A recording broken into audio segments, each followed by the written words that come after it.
What's a COVID-19 antibody test? Should I get a COVID-19 antibody test? If I want a COVID-19 antibody test, where do I even get one? How much is a COVID-19 antibody test? If I test positive, what do I even do with that information? If I test negative, what do I do with that? Great news is you'll be able to answer all of those questions in this video. Hi everyone, my name is Dr. Weston Blakesley and I'm the founder and owner of Omatics Health. With all content related to COVID-19, we have to have an initial disclaimer. The information contained in this video is rapidly changing based on the new research and new developments we have from COVID-19. This video will be updated as better information comes about. If you want us to make another video about how COVID antibody testing works, let us know in the comments. If you'd like us to make a more comprehensive video of what we know about COVID-19 disease so far, also please let us know in the comments. For now, we're going to stick with the logistics on how you get tested for COVID-19.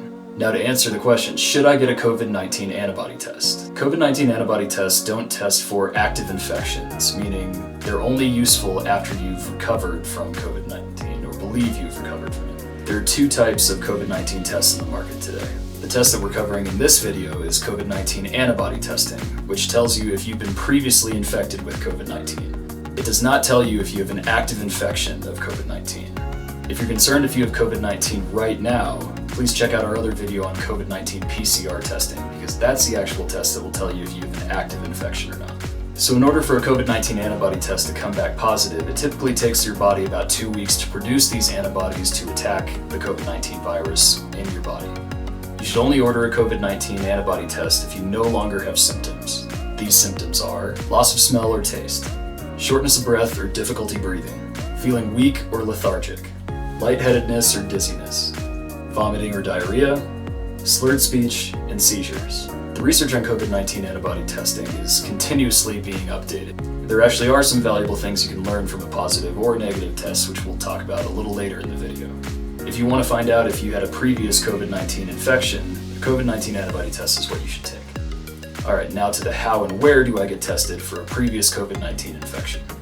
The free centers that your local government and your local community are setting up are typically testing for active COVID-19 infections. So if you're not symptomatic, these things will not tell you anything. We've listed on our website the most cost-effective choices for a COVID-19 antibody test. And you can find those options and how they fit your budget and preferences in the link we provided below in the description.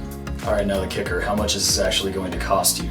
Well, it turns out there's a wide array of COVID-19 antibody tests on the market that are anywhere from $10 to $289. We describe the strengths and weaknesses of each test so you can make an informed decision for yourself. Alright, so my result came back positive. What do I do with this?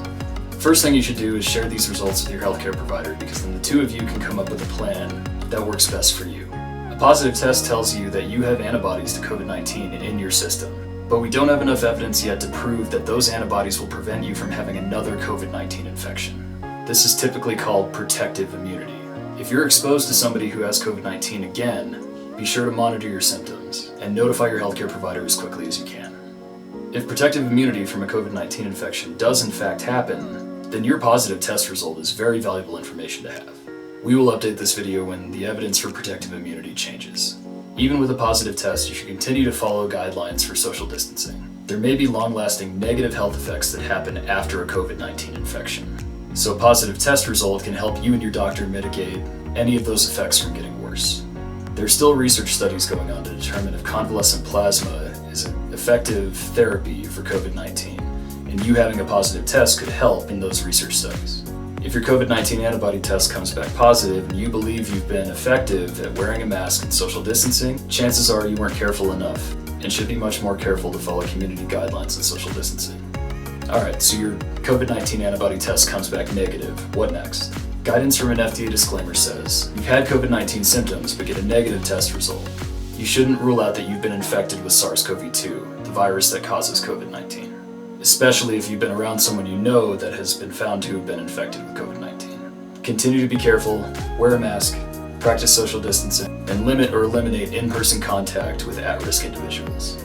Okay, I got my result back. Should I even trust the data?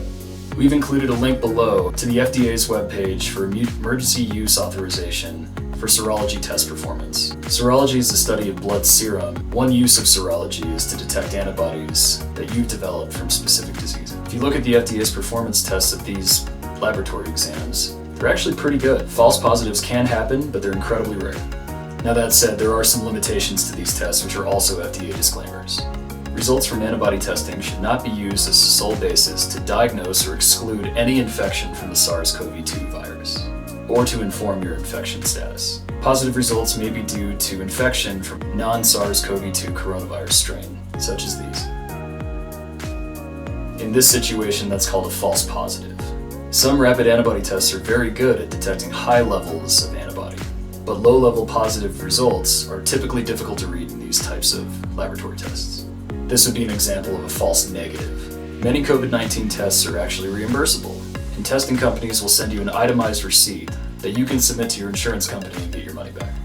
At Omatics Health, we take our business very seriously, so we can deliver the most cost-effective health information to you. Trust is our most important value, and we will never steer our customers toward methods or information that we do not trust ourselves. All of the information we give you in any of our media outlets, whether it's video, our website, or printed materials, are for general information purposes only. At no time will our information take the place of professional medical advice, and no doctor-patient relationship will be formed during our services. It's up to you to use our information that we give you at your own risk. If you're feeling ill, never hesitate to contact your primary care provider or visit the nearest urgent care or emergency room to make sure you're okay. We also take our customers' feedback very seriously. If you have more questions, please leave a comment below. You can also find more helpful information from the FDA, the CDC, and the WHO in links below. Don't hesitate to contact us on our website, and don't forget to subscribe so we can bring more videos like this to you. Thank you, everybody.